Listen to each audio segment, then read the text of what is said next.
ओम नमः शिवाय। शिवजी सदा सहाय। ओम नमः शिवाय। गुरुजी सदा सहाय। गुरुजी के चरणों में कोटि कोटि नमन।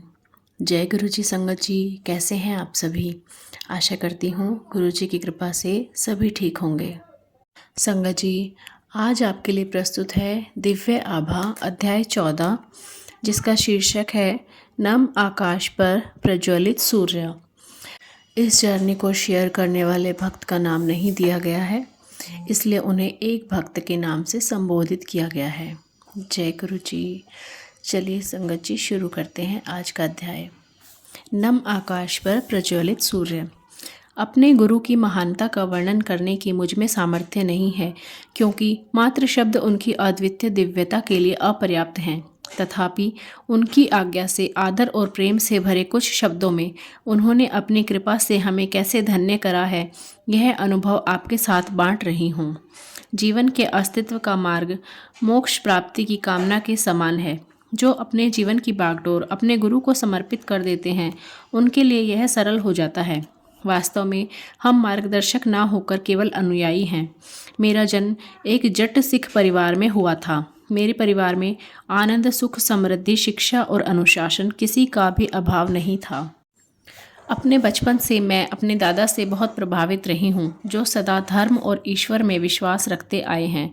स्नेह स्नेह एक गुरु की महिमा प्राप्त करने का विचार मेरे मन में बस गया। मेरा विवाह भी एक जट सिख परिवार में हुआ। मेरे पति 3 कन्याओं के बाद परिवार में आए थे। इस कारण उन्हें अत्यधिक स्नेह प्राप्त हुआ और उनकी आदतें बिगड़ गईं। उनकी सब मांगें पूरी कर दी जाती थी। मद्यपान उनकी सबसे बड़ी समस्या थी, जिसके कारण वह परिवार की उपेक्षा करते थे और स्वयं कोई उत्तरदायित्व उठाने को तैयार नहीं थे। हर लड़की का स्वप्न सुखी दाम्पत्य जीवन होता है और मैं कोई अपवाद नहीं थी। पर जब परिवार का पालक ही नशे में डूबा रहे, किसी के वश में कुछ नहीं रहता। रोज की छोटी मोटी समस्याएं भी अजेय लगती हैं। कंधों पर परिवार का बोझ और मेरी दुखी अवस्था ने शीघ्र ही मेरा जीवन नर्क बना दिया। उन्हीं दिनों मेरे दादा घर आए। मेरे अंदर ठहरा हुआ दुखों का बांध मानो टूट गया और उन्हें विश्वास हो गया कि मेरी सहायता होनी चाहिए। मैंने भीगी आंखों से उन्हें बताया कि मुझे पूर्ण गुरु की आवश्यकता है। हम अपने नश्वर शरीर और मन के लगातार प्रयत्नों से भी गुरु के पास नहीं पहुंच सकते, जब तक हम उनके निर्देशित मार्ग पर चलने को तत्पर नहीं हैं। ऐसी अवस्था आने पर गुरु स्वयं हमें अपने समीप बुलाने का सहज मार्ग निकाल लेते हैं। थोड़ी समय के बाद मेरी माँ मुझे गुरुजी के पास ले गई। गुरुजी के यहाँ पहुँचते ही मुझे गुलाब पुष्पों की सुगंध आई। उन्हें देखकर मेरी आंखों में पानी भर गया। अगले कुछ घंटों जब तक मैं वहाँ पर बैठी रही, मेरी आंखों से निरंतर अश्रु प्रवाहित होते रहे। उस पहले दर्शन के बाद जब भी मेरी गुरुजी से भेंट होती थी, मैं अपनी भावनाओं पर नियंत्रण नहीं रख पाती थी। हर दर्शन के समय मुझे शांति की प्राप्ति होती थी, पर क्यों, यह मेरी तुच्छ बुद्धि की समझ में कभी नहीं आया। संभवतः मेरे आंसू मेरी अंतरात्मा को स्वच्छ कर रहे थे। इस बीच मेरे पति ने और अधिक मद्यपान करना शुरू कर दिया। वह अपने उत्तरदायित्व को बिल्कुल भूलकर पैसे जल की भांति बहाने लगे। मैंने उनको गुरुजी के बारे में बताकर उनके पास चलने को कहा, पर उन्होंने मेरा परिहास करते हुए कहा कि ऐसे गुरु तो सैकड़ों मिल जाते हैं, और मुझे रूढ़िवादी की उपाधि से विभूषित कर दिया। साथ ही मेरा गुरुजी के दर्शन करने का भी अनुमोदन नहीं किया। नवंबर 1999 के आसपास उनका संयुक्त राष्ट्र की ओर से लेबनान स्थानांतरण हो गया। वहाँ पर उनकी नशे की आदत बढ़कर और गंभीर हो गई और उसी समय उनको यकृत सूत्र रोग से पीड़ित घोषित किया गया। मेरे ऊपर तो दुखों का पहाड़ टूट पड़ा। चिकित्सक के अनुसार उनके यकृत ने काम करना बंद कर दिया था और बता दिया कि अगले 2 वर्षों में उन्हें नए यकृत की आवश्यकता पड़ेगी। इतने कम समय में किसी दाता को ढूंढना असंभव था। ऐसा दानी मिलने पर भी उसका व्यय अत्यधिक होता और शल्य चिकित्सा के परिणाम सफल होने की संभावना भी अति कम थी। चिकित्सक ने उन्हें कह दिया था कि मद्य की एक बूंद भी उनके लिए घातक सिद्ध हो सकती है। इस बीच मेरे अभिभावक गुरुजी के पास जाकर उनके स्वास्थ्य लाभ की कामना करते रहे। चिकित्सालय से अवकाश प्राप्त कर हम दिल्ली वापस आ गए। मेरे आग्रह पर वह गुरुजी के पास आए और एक कोने में बैठकर यही शिकायत करते रहे कि कितनी थकान है, और मैंने ही आने की जिद करी थी। उस दिन जब मैं गुरुजी के पास पहुंची तो मैं आवेश में कुछ बोल नहीं पाई। मेरी माँ और मैंने गुरुजी से उनको बचाने की विनती करी। गुरुजी ने उत्तर दिया कि वह तो नास्तिक है, वह उसकी सहायता कैसे कर सकते हैं। उसके बाद मैं गुरुजी के पास अकेली ही जाती रही क्योंकि मेरे पति साथ आने को तत्पर नहीं थे। एक रात गुरुजी के यहाँ से वापस आने पर मैं गहरी नींद में सो गई थी जब अचानक जोर से मेरे कमरे में वायु का झोंका आया। भय के कारण मैं बिस्तर में उठकर बैठ गई और आंखें बंद कर प्रार्थना करने लगी। मुझे अंधेरे को चीरते श्वेत प्रकाश का आभास हुआ जो मेरे मस्तक तक आ रहा था। उस श्वेत प्रकाश के मध्य में गुरुजी की आकृति थी। उन्होंने कहा कि वह अब मेरे पति को ठीक करेंगे। अगले 15-20 मिनट तक शल्य कक्षों के समान गंध आती रही।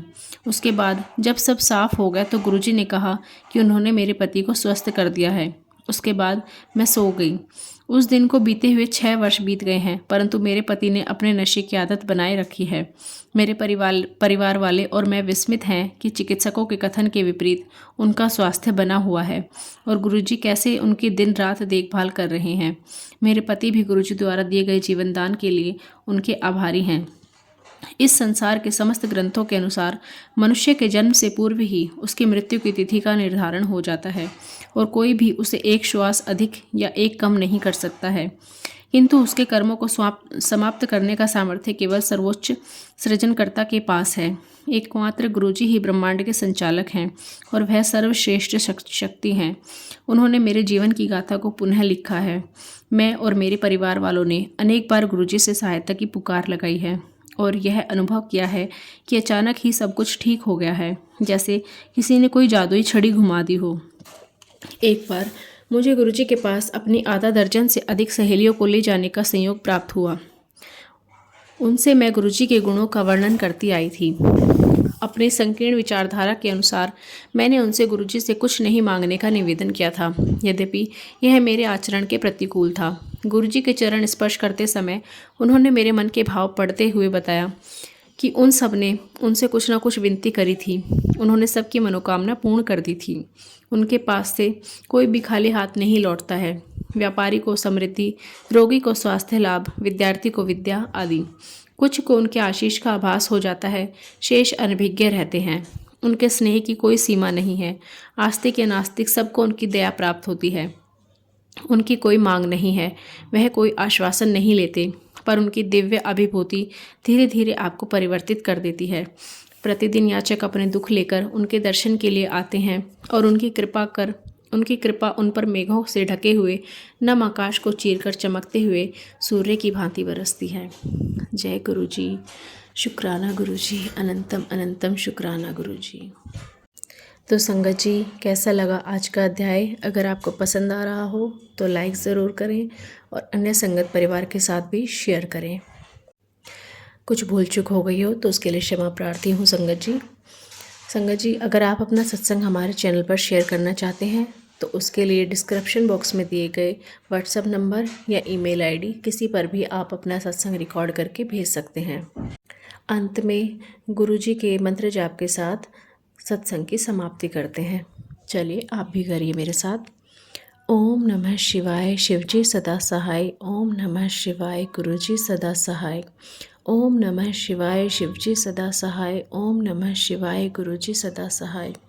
ओम नमः शिवाय, शिवजी सदा सहाय। ओम नमः शिवाय, गुरुजी सदा सहाय।